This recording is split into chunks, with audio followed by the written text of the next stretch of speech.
नमस्कार, आप देख रहे हैं हिमाचल न्यूज। आइए जानते हैं आज के प्रमुख समाचार और दिन भर की बड़ी सुर्खियां। जेबीटी के 600 पद भरने के लिए भर्ती परीक्षा 25 से 27 फरवरी तक 17,000 से अधिक आए आवेदन। हिमाचल प्रदेश राज्य चयन आयोग ने जेबीटी के 600 पदों को भरने के लिए कंप्यूटर बेस्ड टेस्ट की तिथियां घोषित कर दी हैं।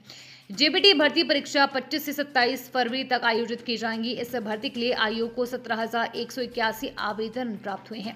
हाल ही में टीजीटी की बड़ी भर्ती परीक्षा संपन्न कराने के बाद अब आयोग जेबीटी और सांख्यिकी सहायक के पदों के लिए परीक्षाएं आयोजित कर रहा है। जानकारी के अनुसार आयोग ने लैंड रिकॉर्ड विभाग में सांख्यिकी सहायक पोस्ट कोड 25,013 के 3 पदों और जेबीटी पोस्ट कोड 25,004 के 600 पदों के लिए सीबीटी परीक्षा का शेड्यूल जारी किया है। सांख्यिकी सहायक की परीक्षा 18 फरवरी को होगी। मतदाता सूचियों को सार्वजनिक करने का समय बढ़ा 30 तक करना होगा प्रकाशन।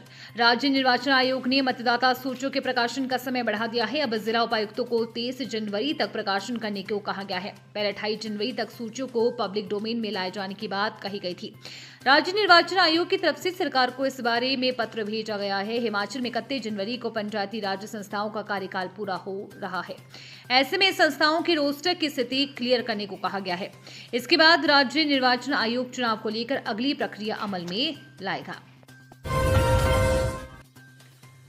हिमाचल एम्स बिलासपुर में अब हवा में नहीं फैलेगा संक्रमण। 3 करोड़ 37 लाख से चाक चौबंद होगा सेहत का सिस्टम।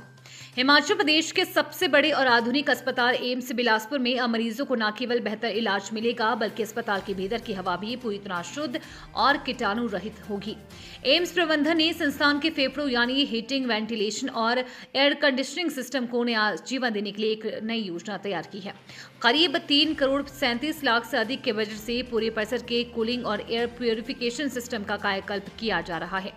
अस्पताल ने इस पूरे सिस्टम को 2 संवेदनशील हिस्सों में बांटा है ताकि कहीं भी चूक की गुंजाइश न रहे। पहला मोर्चा हाई साइड 1.33 करोड़ की लागत से मुख्य चीलर प्लांट और भारी मशीनों का जमा सीधे करियर कंपनी के विशेषज्ञ को सौंपा जा रहा है। ये मशीनें अस्पताल की ठंडक का मुख्य स्रोत है। दूसरा मोर्चा लो साइड 2.04 करोड़ के बजट से उन उपकरणों का रखरखाव होगा जो ओटी और वार्डों तक हवा पहुंचाते हैं। इसमें 30 विशेषज्ञों की टीम तैनात रहेंगी। मरीजों की जान से कोई खिलवाड़ ना हो, इसके लिए मशीनों को अब केवल ऑटो मोड पर नहीं छोड़ा जाएगा।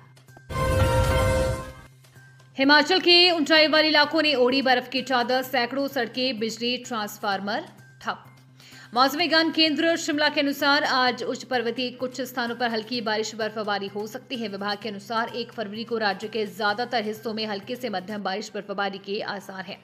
वहीं ऊंचे इलाकों में भारी बारिश बर्फबारी होने का येलो अलर्ट जारी किया गया है।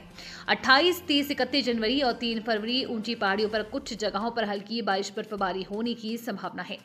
2 फरवरी को राज्य में कुछ जगहों पर हल्की से मध्यम बारिश बर्फबारी हो सकती है। 29 जनवरी को राज्य में मौसम शुष्क रहने की संभावना है। अगले 3 से 4 दिनों के दौरान राज्य में न्यूनतम तापमान में 3 से 4 डिग्री सेल्सियस की गिरावट आने की बहुत संभावना है। वहीं अधिकतम तापमान में धीरे धीरे 4 से 6 डिग्री सेल्सियस की बढ़ोतरी होने के आसार है। मैदानी जिलों ऊना, बिलासपुर, हमीरपुर और कांगड़ा में 28 से 30 जनवरी तक सुबह और शाम के समय कोहरा पड़ने का येलो अलर्ट जारी हुआ है। इसके अलावा कुछ स्थानों पर शीतलहर का अलर्ट भी है।